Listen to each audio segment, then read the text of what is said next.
सीधे चलेंगे जहां पर सीएम शिवराज सिंह चौहान पत्रकारों से चर्चा कर रहे हैं। वीडियो कॉन्फ्रेंसिंग के जरिए ये चर्चा हो रही है, जिसकी तस्वीरें अब से कुछ ही देर में हम आप तक पहुंचाएंगे। तो सीएम शिवराज सिंह चौहान पत्रकारों से चर्चा कर रहे हैं और वीडियो कॉन्फ्रेंसिंग के जरिए सीएम की चर्चा पत्रकारों से हो रही है। और देखिए, क्योंकि लॉकडाउन का चौथा चरण भी जो है उसको लेकर इस वक्त रूपरेखा तैयार की जा रही है कि कहां पर रियायतें दी जा सकती हैं, क्या रिलैक्सेशन दिया जा सकता है, कहां पर सख्ती पहले की तरह जारी रहेगी। तमाम सवाल हैं जिसको लेकर अभी मंथन चल रहा है। और लॉकडाउन 4 यानी चौथे चरण के लिए ये प्रेस कॉन्फ्रेंस सीएम ने बताया कि बेहतर इलाज के इंतजाम जो हैं वो किए जा रहे हैं। लगातार कोरोना संक्रमण के जो मामले सामने आ रहे हैं उनको रोकने के लिए लोग रिकवर होकर भी अपने घरों को लौट रहे हैं। भोपाल के लिए अच्छी खबर ये है कि यहाँ पर रिकवरी रेट अच्छा है और इस वजह से अब देखिए लॉकडाउन 4 में यहाँ पर क्या रियायतें मिलती हैं ये देखना होगा, क्योंकि 17 मई को मियाद खत्म हो रही है तीसरे चरण की। 18 मई से एक बार फिर से लॉकडाउन शुरू होना है, जिसको लेकर प्रधानमंत्री पहले ही संकेत दे चुके हैं। 15 मई यानी कि कल तक राज्यों से ब्लूप्रिंट मांगा गया है कि वो ये बताएं कि वो अपने राज्यों में किस तरह का लॉकडाउन चाहते हैं। सीएम ने कहा है कि इलाज के लिए बेहतर प्रबंध किए गए, बेहतर इंतजाम किए गए हैं। तो सीएम शिवराज सिंह चौहान पत्रकारों से चर्चा कर रहे हैं। वीडियो कॉन्फ्रेंसिंग के जरिए ये चर्चा हो रही है।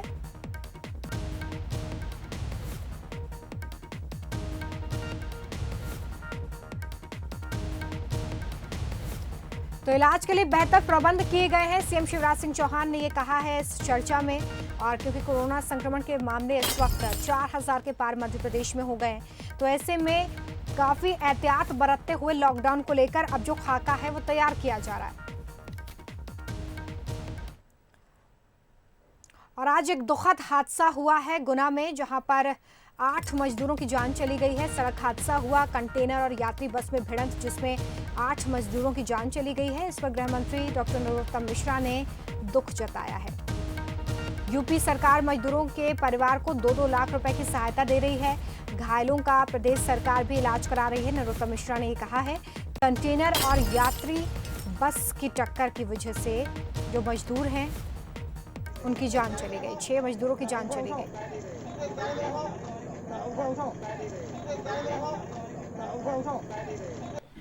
कल फरीदाबाद में हमने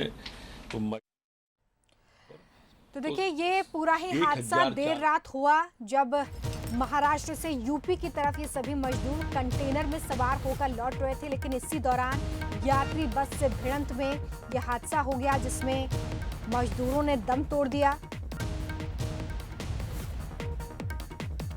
8 मजदूरों की मौत हुई।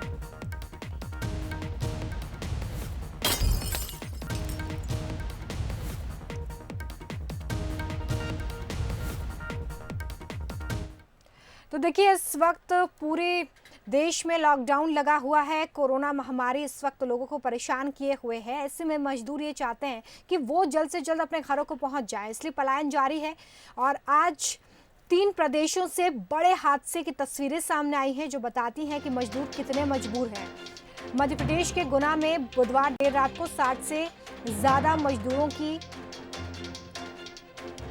बस का एक्सीडेंट हो गया। इसी हादसे में 8 मजदूरों की मौत हो गई। तो वहीं उत्तर प्रदेश में भी एक सड़क हादसा हुआ और उत्तर प्रदेश में बस ने मजदूरों को कुचल दिया। ये सभी पैदल ही जा रहे थे और इस दौरान बस इन्हें रौंदती हुई चली गई। वहीं बिहार में भी 2 मजदूरों की मौत हो गई है। गुना में जो हादसा हुआ है वहां पर बस और ट्रक की टक्कर हुई है। इस हादसे में 8 मजदूरों की जान गई है। 50 से ज्यादा लोग घायल हैं। सभी का अस्पताल में इलाज चल रहा है। मजदूर महाराष्ट्र से उत्तर प्रदेश की तरफ जा रहे थे और साथ ही उत्तर प्रदेश के मुजफ्फरनगर में भी आज एक रोडवेज की बस ने मजदूरों को रौंद दिया। सहारनपुर रोड पर देर रात हुई इस घटना में 6 मजदूरों की जान चली गई, 2 घायल हैं। ये मजदूर पंजाब में काम करते थे और पैदल ही अपने घर बिहार के गोपालगंज जा रहे थे। तो वहीं बिहार के समस्तीपुर में भी आज बस और ट्रक की टक्कर हुई है, जिसमें 2 मजदूरों की जान चली गई है। तो ये बड़े हादसे हुए हैं। उत्तर प्रदेश, मध्य प्रदेश, बिहार में सड़क हादसों में 16 मजदूरों की जान चली गई है। 50 से ज्यादा घायल है। सवाल ये है सवाल यह है कि जिम्मेदार कौन है इन मौतों का। इस बीच देखिए सीएम शिवराज सिंह चौहान पत्रकारों से चर्चा कर रहे हैं वीडियो कॉन्फ्रेंसिंग के जरिए। देखिए संजय मिश्रा जी, संजय मिश्रा जी ऑनलाइन है?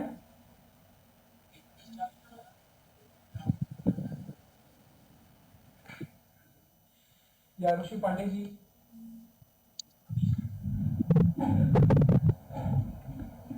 अनुराग, अमिताभ?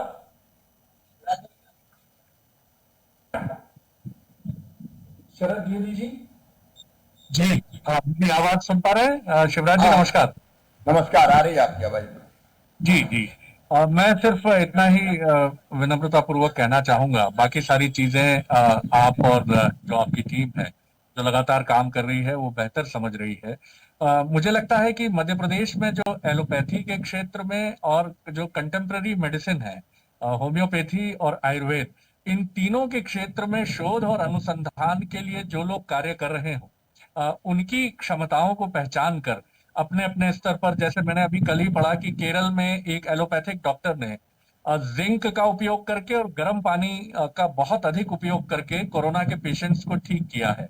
तो होम्योपैथी, आयुर्वेद और एलोपैथी तीनों में जो शोध, अनुसंधान और कुछ नवाचारी प्रयोग कर रहे हैं, ऐसे चिकित्सकों की पहचान करके उनके शोध और अनुसंधान को आगे लाना चाहिए। बहुत धन्यवाद शिवराज।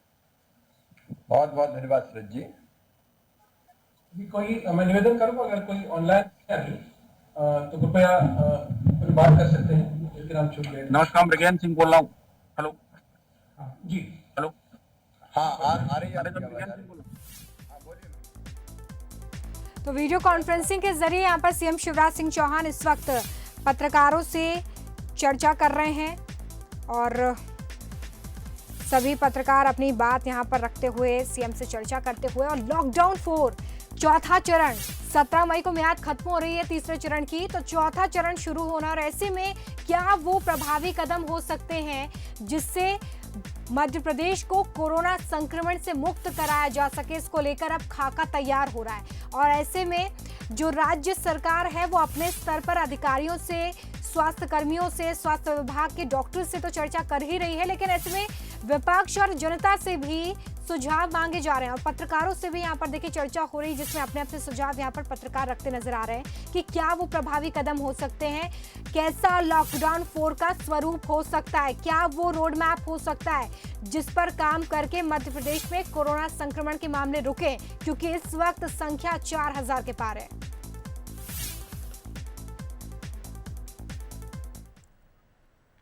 लॉकडाउन के दौरान दूसरे राज्यों में फंसे हुए मजदूरों के साथ लगातार घटनाएं हो रही हैं और वो लोग जान जोखिम में डालकर अपने घरों को जाने को मजबूर हैं। गुना की हम बात कर रहे हैं, जहां पर देर रात एक भीषण हादसा हुआ है। 8 मजदूर मर गए हैं, 50 से ज्यादा गंभीर हैं। गुना के केंट थाना क्षेत्र में यह हादसा हुआ है, जहां पर करीब 65 मजदूर कंटेनर में सवार थे, महाराष्ट्र से उत्तर प्रदेश जा रहे थे, लेकिन इसी दौरान यात्री बस और कंटेनर की भिड़ंत हुई। कंटेनर का ड्राइवर मौके से भाग निकला, यह हादसा हुआ। पुलिस मौके पर पहुंची, घायलों को अस्पताल पहुंचाया गया। अभी तक मृतकों की पहचान नहीं हो पाई है, लेकिन बताया ये जा रहा है कि जो मरने वाले मजदूर हैं वो उत्तर प्रदेश के रहने वाले हैं। फिलहाल पुलिस मामले की जांच कर रही है, लेकिन बड़ा सवाल यही है कि 8 मजदूरों की जान चली गई है, लगातार पलायन जारी है, कौन जिम्मेदार है? ये रात करीबन 3 बजे की घटना है और गुना बाईपास पर दर्दनाक एक्सीडेंट हुआ है। उसमें बॉम्बे से उन्नाव ज़िले के लिए आयसर में मजदूर जा रहे थे और एक बस ग्वालियर से अहमदाबाद के लिए जा रही थी। आपस में गुना बाईपास पर टकराट हो गया, जिसके कारण बस में बैठे ड्राइवर, उसका सहचालक तथा आयसर में बैठे मजदूर लोगों को गंभीर चोटें आई हैं। उसमें चोटें आने से 8 लोगों की अभी तक डेथ हो गई है और 54 लोगों का जिला अस्पताल गुना में इलाज चल रहा है और 3 लोग ऐसे हैं जिनको चोटें नहीं आई है। इस प्रकार से जो घायल और गंभीर रूप से घायल और जो मृतक है उनकी उन्नाव पहुंचाने की प्रक्रिया भी चल रही है और शासन स्तर पे मेडिकल टीम लगी हुई है और पुलिस टीम पोस्टमार्टम और आवश्यक कार्रवाई कर रही है।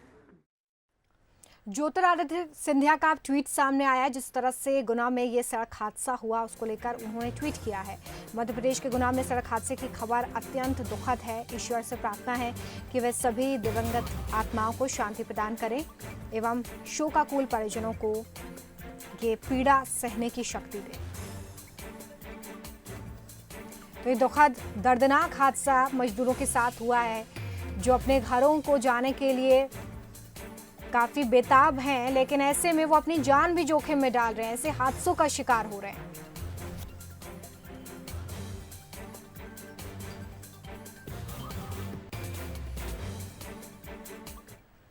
और वहीं गुना हादसे पर पीसी शर्मा ने भी दुख जताया है। उन्होंने कहा कि ये दुर्भाग्यपूर्ण है।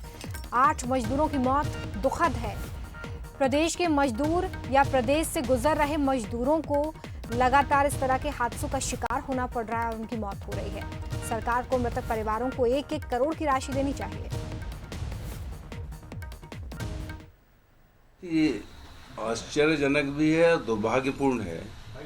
या तो मध्य प्रदेश के मजदूरों की रेल से कट के जो पैदल चल के आ रहे हैं अपने अपने घरों पे मध्य प्रदेश में, जो मध्य प्रदेश के हैं उनकी जान जा रही है, या मध्य प्रदेश में दूसरे राज्यों के जो लोग यहाँ से बाईपास हो रहे हैं, जा रहे हैं अपने अपने घर, चाहे उत्तर प्रदेश जाएं या बिहार जाएं, उनकी सड़क दुर्घटनाओं में या पैदल चल के या जिससे उससे भी जा रहे हैं वो वाहन से, उनकी जान ज़्यादा जा रही है। मैं उन सबको श्रद्धासुमन अर्पित करता हूँ। और क्योंकि मध्य प्रदेश की पेरीफेरी में हुई है, इसलिए मध्य प्रदेश की शिवराज जी की सरकार 1-1 करोड़ रुपए इन सब मजदूरों को दे जिनकी जान गई। जब इतने लाख करोड़ों का पैकेज दे दिया है तो इनको 1-1 करोड़ देने में क्या दिक्कत है, जिससे ये लोगों में जो एक दहशत बनी हुई है वो दहशत समाप्त हो। और एक बार फिर से मंत्रिमंडल विस्तार की मध्य प्रदेश में हलचल तेज हो गई है। पूर्व मंत्री विजय शाह और इंदल सिंह कंसाना गृह मंत्री के निवास पहुंचे हैं। दोनों नेताओं ने डॉक्टर नरोत्तम मिश्रा से मुलाकात की है और मंत्रिमंडल विस्तार को लेकर चर्चा हुई है। सूत्रों के हवाले से यह खबर मिल रही है। तो एक बार फिर से मध्य प्रदेश में मंत्रिमंडल विस्तार को लेकर कवायद तेज होती हुई, हलचल तेज होती हुई नजर आ रही है।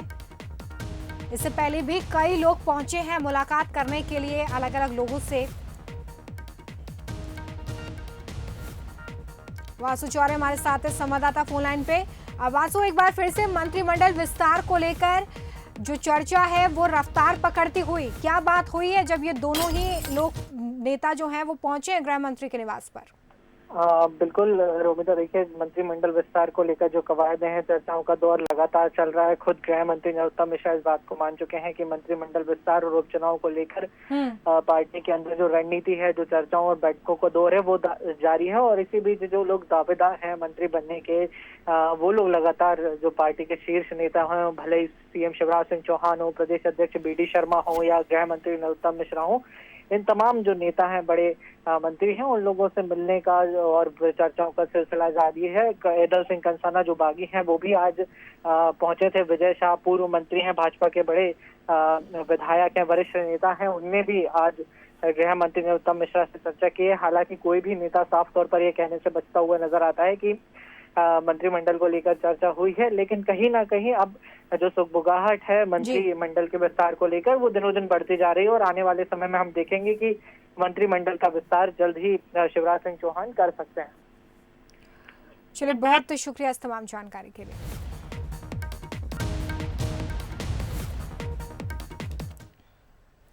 सीहोर से खबर है जहां पर कोरोना संक्रमित एक और नया मरीज मिला है। 45 साल की एक महिला जिसकी रिपोर्ट पॉजिटिव पाई गई है और इसी के साथ जिले में कोरोना संक्रमित मरीजों की संख्या 5 हो गई है।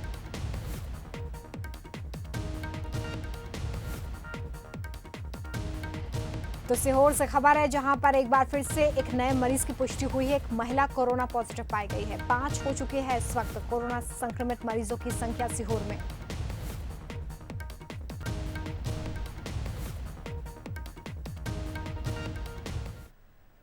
इंदौर की बात करेंगे क्योंकि यहां पर कोरोना आउट ऑफ कंट्रोल है।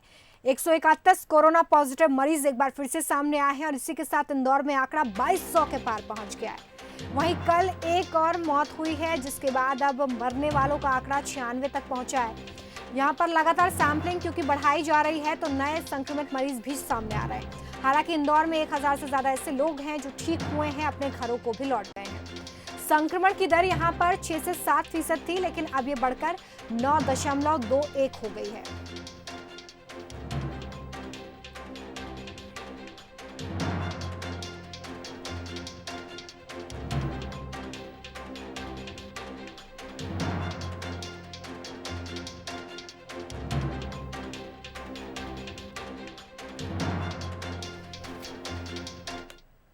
चलिए सीधे लिए चलते हैं आपको रायपुर, जहां पर CM Bhupesh Baghel video conferencing के जरिए बातचीत कर रहे हैं। मई को राजीव गांधी किसान न्याय योजना हम लॉन्च करेंगे, जिसमें सीधा किसानों को लगभग 19 लाख किसानों के खाते में प्रथम किस्त की राशि पहुंचना शुरू हो जाएगा। लगभग 10,000 रुपया प्रति एकड़ की राशि दी जाएगी, जो 4 किस्तों में होगी। और केवल धान फसल नहीं, बल्कि गन्ना और मक्का के जो फसल ले रहे हैं उन किसानों को भी इसका लाभ मिलेगा।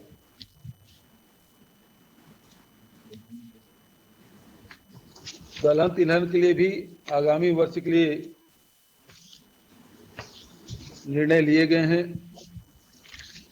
जहां पूरे देश में आर्थिक स्थिति लोगों की खराब होती जा रही है, उद्योग धंधे बंद हो गए हैं, किसानों को अपनी उपज बेचने के लिए परेशानी हो रही है, वहीं छत्तीसगढ़ सरकार ने एक महत्वाकांक्षी योजना, जहां मजदूरों को ताकतवर बनाने का काम छत्तीसगढ़ सरकार कर रही है, वनांचल में रहने वाले लोगों को उसका आर्थिक मजबूती प्रदान करने का काम कर रही है। वहीं किसान संपन्न हो, आर्थिक रूप से मजबूत हो, इसके लिए भी हम प्रयत्नशील हैं और उसका लाभ निश्चित रूप से हमारे किसानों को मिलेगा। कल और जो महत्वपूर्ण फैसले लिए गए उसमें हमारे सभी जिलों में कम से कम एक नगरीय निकाय क्षेत्र में भी एक पंजीकृत सोसाइटी के माध्यम से हिंदी और अंग्रेजी माध्यम की शालाओं का संचालन किया जाएगा। सभी उत्कृष्ट शालाएं होगी, जिसमें इंग्लिश मीडियम की पढ़ाई होगी और इसके लिए कलेक्टर के अध्यक्षता में कमेटी बनेगी, जिसमें सर्व सुविधा युक्त स्कूल बनाया जाएगा। और अभी ये संख्या इस वर्ष 40 होगी, अगले वर्ष इसका विस्तार किया जाएगा। और जो हमारे मिडिल क्लास है, लोअर मिडिल क्लास है या गरीब लोग हैं, जो अपने बच्चों को प्राइवेट स्कूल में पढ़ाते हैं, इंग्लिश मीडियम में पढ़ाना चाहते हैं, लेकिन जो फीस का भार बहुत अधिक होने के कारण से उनकी वित्तीय स्थिति डगमगा जाती है, ऐसे में शासन के द्वारा ये योजना लागू करके उन लोगों को मदद करने की है जो भारी भरकम फीस जमा नहीं कर पाते। विकासखंड मुख्यालयों में 10वीं से लेके 11वीं और 12वीं की पढ़ाई के साथ साथ विद्यार्थियों के लिए ITI का रोजगार परक सर्टिफिकेट कोर्स प्रारंभ करने का भी निर्णय लिया गया है। औद्योगिक नीति 2019-24 में बेस्पोर्ट पॉलिसी के तहत छत्तीसगढ़ राज्य में बायोइथेनॉल उत्पाद इकाइयों की स्थापना हेतु विशेष प्रोत्साहन पैकेज का अनुमोदन किया गया है। जो धान हमारे पास सरप्लस रह जाते हैं, इस साल भी लगभग 10 लाख मीट्रिक टन धान हमारे पास सरप्लस है। भारत सरकार केवल 24 लाख मीट्रिक टन ही चावल लेने की सहमति प्रदान की है और 31 लाख मीट्रिक टन के लिए हमने निवेदन किया भारत सरकार को। और ये स्थिति हर साल बनने वाली है, बल्कि आने वाले वर्षों में उत्पादन और बढ़ेगा। तो ये जो हमारे पास सरप्लस चावल और बढ़ेगा, तो ऐसे में बायोइथेनॉल इकाई की स्थापना के लिए एक महत्वाकांक्षी योजना के लिए कल फैसला किया गया है। उसी प्रकार से खरीफ विपणन वर्ष 2019-20 के समर्थन मूल्य पर उपार्जित धान के निराकरण के लिए गठित राज्य स्तरीय समिति के प्रस्तुत सुझावों पर विचार विमर्श किया गया, जिसके बारे में पहले ही चर्चा कर चुका हूं। और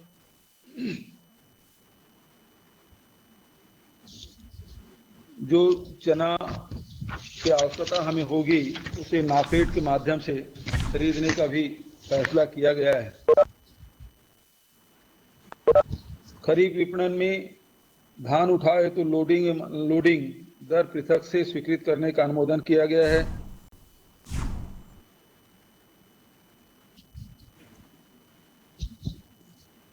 एक महत्वपूर्ण फैसला कल हमने किया कि छत्तीसगढ़ में संपूर्ण लॉकडाउन के फलस्वरूप यात्री वाहनों, माल वाहनों, स्कूल, सिटी बस एवं प्राइवेट सेवायान बसों के देय मासिक त्रैमासिक कर में आंशिक छूट के साथ जमा करने की अवधि 29 जून तक बढ़ाने और बसों के 2 माह और ट्रकों के 1 माह टैक्स की राशि माफ करने का भी निर्णय कल के कैबिनेट में लिया गया।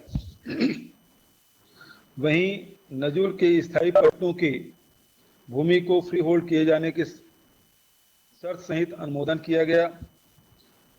बस्तर में हमारे जीवनदायिनी नदियां हैं, लेकिन सिंचाई रकबा बहुत कम है, न्यून है। छत्तीसगढ़ बनने के बाद भी उसमें कोई वृद्धि नहीं हुई है। उसको ध्यान में रखते हुए बोधघाट बहुउद्देशीय परियोजना के सर्वेक्षण, इन्वेस्टिगेशन और डीपीआर तैयार करने का प्रस्ताव का अनुमोदन किया गया है। छत्तीसगढ़ राज्य में कोविड 2019 महामारी को दृष्टिगत रखते हुए देशी और विदेशी मदिरा के विक्रय पर विशेष कोरोना शुल्क अधिरोपित करने का निर्णय लिया गया है। छत्तीसगढ़ सरकार सभी शहरी परिवारों को 2 कमरों का पक्का आवास दिलाने हेतु प्रतिबद्ध है। इस कड़ी में आज मोर जमीन मोर मकान योजना के तहत 40,000 अतिरिक्त आवास बनाने का निर्णय लिया गया है। इसके साथ ही मोर आवास मोर चिन्हारी योजना के तहत अब किराएदारों को भी समाहित करते हुए न्यूनतम दर पर आवास उपलब्ध कराने का निर्णय लिया गया है। प्रदेश के सभी नगरीय निकायों में स्वयं की निधि अथवा अन्य किसी मद से शासकीय भूमि पर निर्मित दुकानों के आवंटन हेतु एक बार में एकमुश्त निपटान कुछ अफवाह फैलाई गई और उसके कारण से बहुत सारे लोग इसे दुकान में पहुंचकर नमक ज़्यादा से ज़्यादा खरीदने की प्रयास किए गए। ये कुछ कतिपय शरारती तत्वों द्वारा इस प्रकार से अफवाह फैलाया गया और हमारे पास पर्याप्त मात्रा में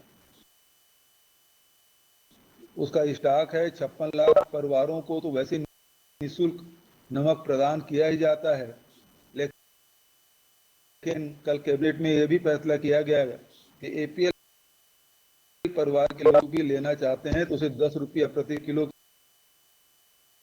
के हिसाब से नमक उपलब्ध कराया जाएगा। जमीन के खरीदी बिक्री में पिछले साल हमने 30% तक की छूट दी थी, जिसे 30 जून 2020 तक के बढ़ा दी गई थी, लेकिन जिसमें हमारे औद्योगिक क्षेत्र है, व्यवसायिक क्षेत्र है, इसमें हम लोगों ने पिछले दिनों भारत सरकार से 30,000 करोड़ की राशि की मांग हम लोगों ने की थी और ये भी कहा था कि छत्तीसगढ़ में जो या राज्यों को जो रेड जोन है, ग्रीन जोन है, ऑरेंज जोन है, ये निर्णय करने का फैसला राज्य सरकारों को हो।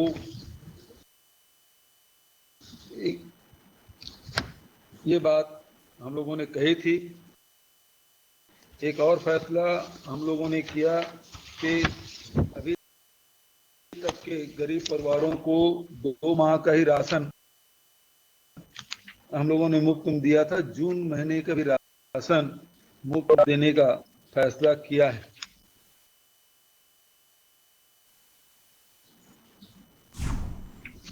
अभी जो कोरोना वेब पोर्टल प्रारंभ किए हैं, अब तक के 15,77,000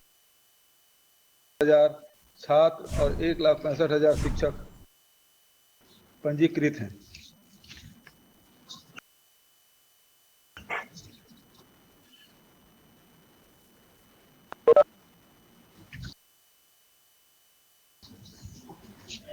परीक्षा के बारे में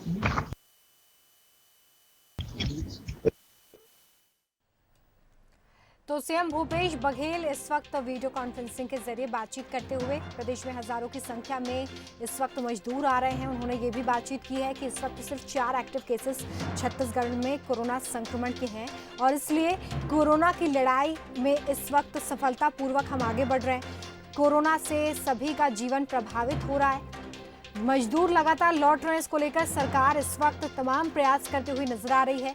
उन्हें क्वारंटाइन सेंटर में रखने की व्यवस्था हो या फिर प्रशासन या मेडिकल टीम का थर्मल स्क्रीनिंग का काम स्टेशंस पर हो, वो काफ़ी प्रभावी तरीके से आगे बढ़ाया जा रहा है। तो ये तमाम मुद्दे हैं जो इस वक्त चर्चा के बिंदु हैं इस वीडियो कॉन्फ्रेंसिंग में। और साफ तौर पे क्योंकि बहुत सारी गतिविधियां बहुत जल्दी संचालित हो रही हैं, मजदूरों का लौटना हो रहा है, साथ ही लॉकडाउन का पालन कराना भी इस वक्त एक बड़ी जिम्मेदारी सरकार के ऊपर है। 4था लॉकडाउन भी शुरू होना है जिसको लेकर रूपरेखा तैयार होनी है। तो ये तमाम बिंदु हैं इस वक्त। और भूपेश बघेल ने वीडियो कॉन्फ्रेंसिंग में क्या बड़ी बातें कही हैं ये हम आपको बता रहे हैं। छत्तीसगढ़ में इस वक्त सिर्फ 4 एक्टिव केसेस हैं, बाकी सभी लोग ठीक होकर अपने घरों को लौट चुके हैं। बता दें कि छत्तीसगढ़ में 59 केसेस कोरोना संक्रमण के आए थे, लेकिन बाकी सभी लोग ठीक हुए हैं। सिर्फ 4 एक्टिव केसेस इस वक्त वहां पर हैं। सबसे अच्छी बात छत्तीसगढ़ में ये रही है कि कोरोना संक्रमण से एक भी जान नहीं गई है और ये बताता है कि कोरोना की लड़ाई में इस वक्त सफलतापूर्वक छत्तीसगढ़ आगे बढ़ रहा है, जिसका जिक्र भूपेश बघेल भी कर रहे हैं।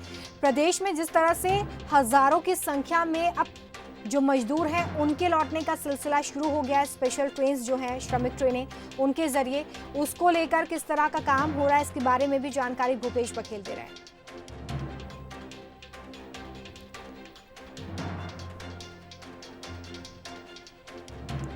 तो छत्तीसगढ़ अभी उन राज्यों में शामिल है जो कि एक रोल मॉडल के तौर पर उभर कर सामने आया है कोरोना संक्रमण की इस निर्णायक लड़ाई में, जहां पर सिर्फ 4 एक्टिव केसेस हैं और अब जल्द ही छत्तीसगढ़ कोरोना मुक्त होने की राह पर नजर आता है।